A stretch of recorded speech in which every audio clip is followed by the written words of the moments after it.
everyone, this is Anandita Paulus, and in today's video I wanted to share my experience with one of the latest, actually it is probably wrong to call it latest because I took this advanced meditation retreat in June of 2021. So it's been a few months now and I got a little delayed recording this video. Life happens. So this video is about my experience with the Art of Living Silent course, also known as the Art of Silence course. And for those of you wondering what is the Art of Living, the Art of Living is a foundation that was created by Sri Ravi Shankar, a spiritual leader from southern part of India back in 1981. And today the Art of Living has centers in about 156 countries around the world. It is a non-government, volunteer-based humanitarian and educational organization. And this organization has been teaching meditation, yoga, pranayama since 1981. In fact, back in India, there are a number of schools also that they set up. I'm not 100% sure if they have schools set up in other parts of the world as well, but in India, they do have quite a few schools established as well. So the Silent Retreat is one of the advanced meditation programs which are taught by the teachers of the Art of Living Center. And in order for you to attend this course, there is a prerequisite since it is an advanced course. And the prerequisite is their very basic course, which they call the Happiness Program. It is also known by the name Sky Breath Meditation. In fact, a few months ago, I had recorded a video on YouTube about my experience with the Sky Breath practice. And if you haven't checked that video already, you can check it out right here at the link. The link is also in the description below my video. So once you have done the Happiness Program, also known as the Sudarshan Kriya or Sky Breath, you are qualified to take the advanced program, that is the Art of Silence or the Silence Program. They call it by both the names. And the Silence Program is a 5-day meditation program. And during this program, you are supposed to be completely silent, which means you cannot even use hand gestures, facial expressions, no texting, of course, no checking your phone, no going online or social media, no watching TV, no reading books or magazines, no listening to music, just staying with yourself, which was very, very interesting. But during these 5 days, you are not silent the whole 5 days. When I started the program, it was from Wednesday till Sunday. The program began on Wednesday evening, and the silence actually begins on the second day after breakfast. So the very first day, as well as in the beginning of the second day, they make you do a lot of group activities, which I thought was very nice since I was doing the program online. And coming to that, in fact, originally they have always been teaching this program in person at their retreat centers. And here in the US, the retreat center that I'm aware of, which is also closer to me from Florida, is the one in Boone, North Carolina. And originally I was planning to attend this program with my husband, who was also very much interested in meditation, yoga, pranayama. So we both wanted to attend it in person, but then we realized that because of the pandemic, in June, it was actually the first time they had opened up in person after they had closed last year during the lockdown. So we had to take number of tests before going after reaching the venue. And also there was the added expense and the arrangements that had to be made for travel and stay and everything. So finally we decided to do it from home. And honestly, I don't have any regret that I ended up doing this from home. And even my husband actually really enjoyed doing it from home because we saved, of course, a lot of money on the travel and stay. But apart from the financial aspect, even just the convenience of being at home, you wake up early in the morning and you're already there. You don't have to dress up and clean up and go anywhere. Yeah, of course, I did freshen up quickly, but I just always have liked the idea of just doing things online. I have, in fact, this is not my first time doing a class online, teaching a class online. I have been teaching online classes for a long time, but even attending classes of this nature online is not something that is new to me. And because I have done this many times before, I can say for myself that I have attended classes online and I have taken classes in person as well. For me personally, it doesn't take away from my experience. In fact, in certain ways, I really like doing online classes. First of all, the convenience that I don't have to rush in the morning, drive through traffic or anything. Because when you go out driving in the road, there is so much out of your control. I have seen sometimes people missing half of a workshop because they got stuck in traffic, or there was an accident on the way or diversion on the way or something. And that is always something that stresses me out in the morning. If I have to wake up early in the morning and reach somewhere on time, I don't want to be late to the class, and I don't want to disturb the class if they are in the middle of meditation session. And I also don't want to be caught up in traffic, or you never really know what is going to happen while you're on the road. So I just love the idea that I just wake up and I'm there already. My laptop is all set up and all I need to do is just freshen up and I'm just there. So it was just very relaxing for me to be just able to do that. And I'm really very grateful that the Art of Living, they decided to start doing the classes online, because that provided me and my husband the opportunity to be able to take this class online. And as I was saying, that the very first day and on the second day as well, the beginning part, you get to do a lot of group activities. And I feel like it's such a great idea to do these group activities.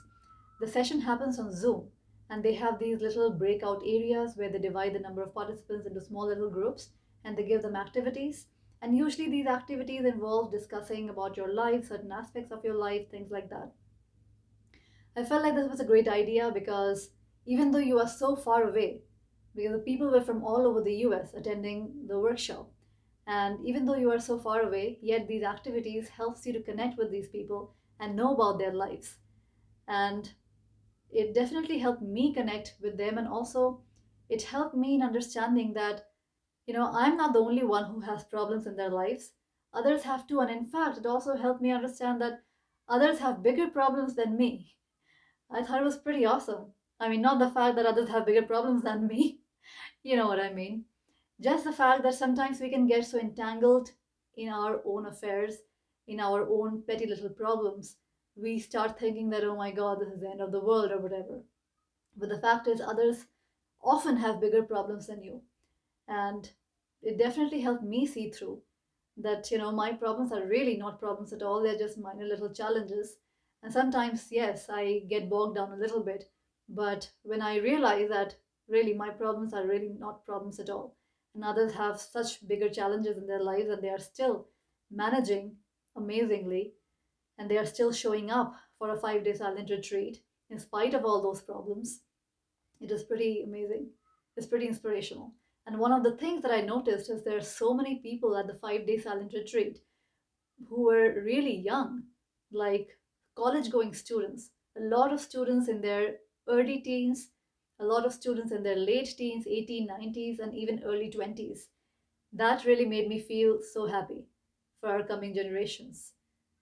That kids these days, they are getting into meditation retreats, silent meditation retreats, and they are doing it happily, not because they have been forced by their parents, but because they want to do it.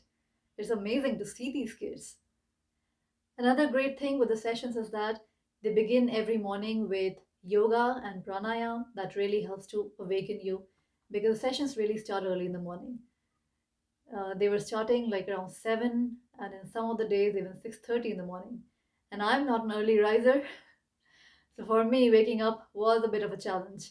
And I really appreciated the fact that they began with a yoga session and then pranayama, so that really wakes you up. Because then the whole day you are literally busy meditating for 5 to 6 hours. There are quite a few breaks. You get a 1.5 hour to 2 hour breakfast break.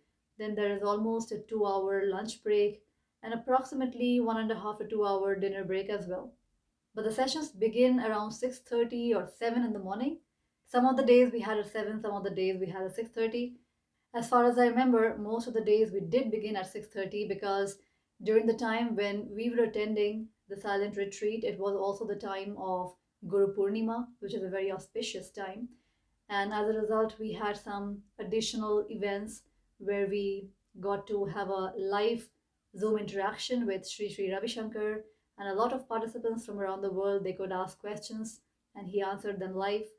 So because those sessions were additional, so we had to start a little bit early. And the sessions ended at around 10:30 at night. So apart from the breakfast, lunch, and dinner breaks, we had short little breaks, 5 to 10 minutes long, every 1.5 to 2 hours, because the meditations would be keeping you busy all the time.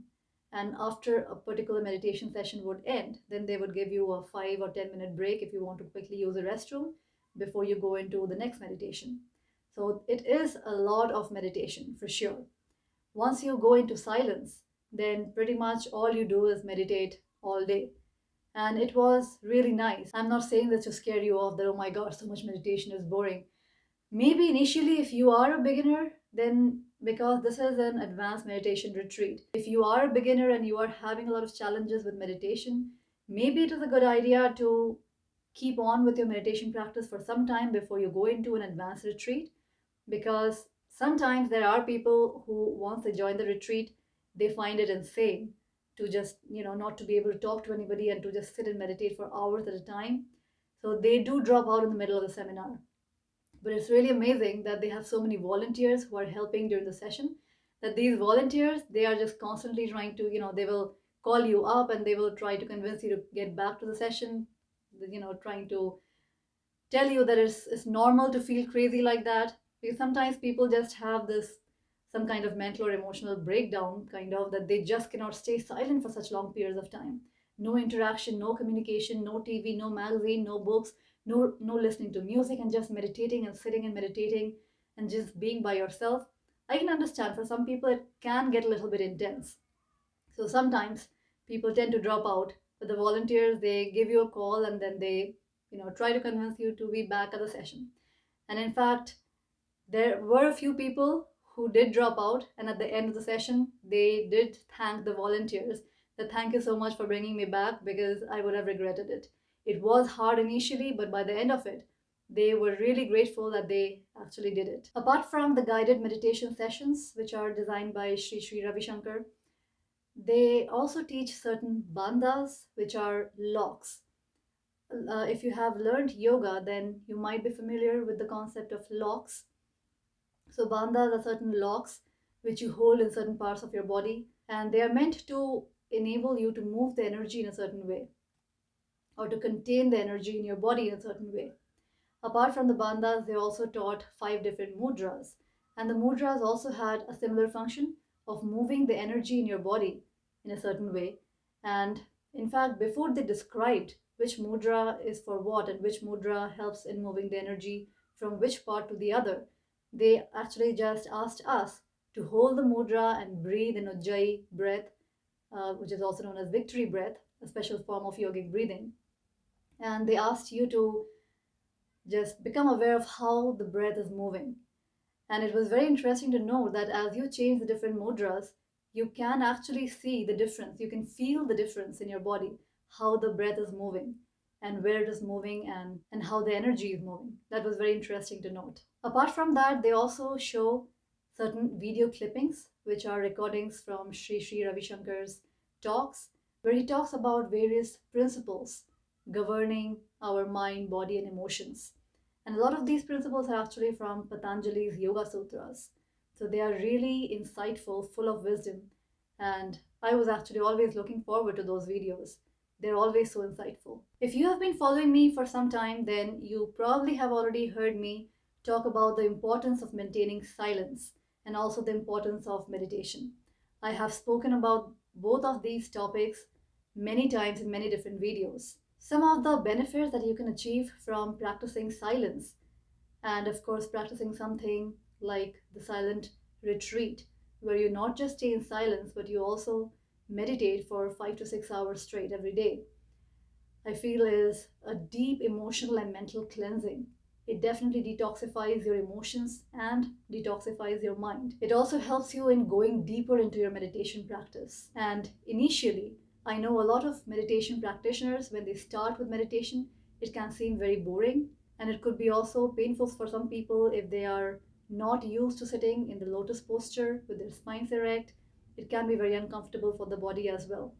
But once you get into an advanced retreat like this, of course, after the initial discomfort period is gone, by the end of the 5th day, you really feel like you are glowing inside out. In fact, I was listening to some of the feedbacks that were being shared by the participants at the retreat, and one person said that they had quit smoking during those 5 days. Because, of course, there are some dietary restrictions too.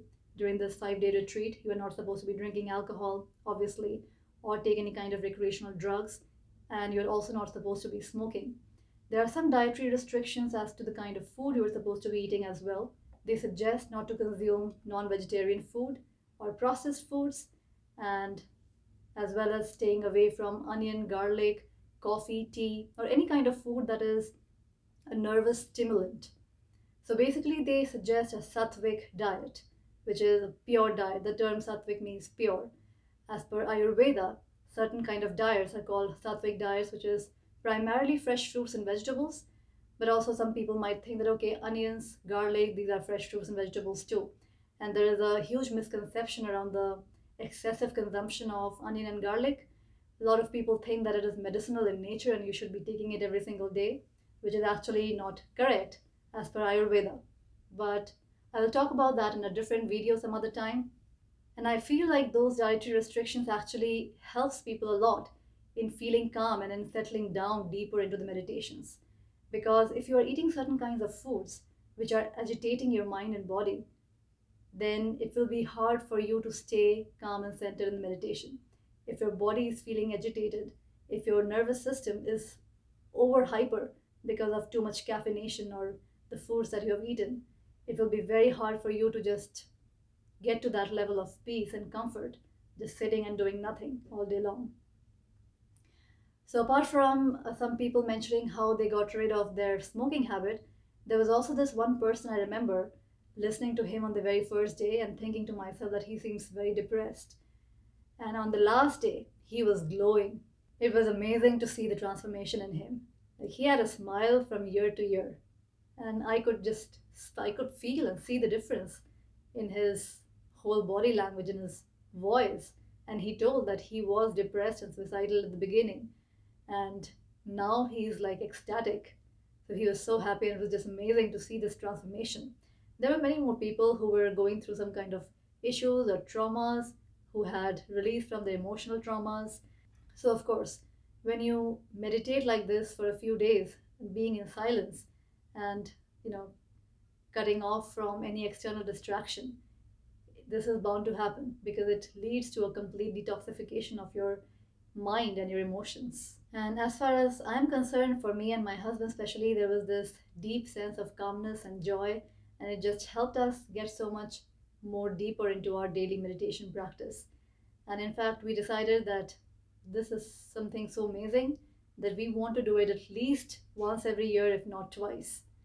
And in fact, there were a couple of kids who were like in their 20s, early 20s, who had already done the silent retreat like 15, 20 times because they had been taking it like every single month or every few months because they enjoyed it so much. It was amazing. It was so inspirational to see these young kids being so much into meditation.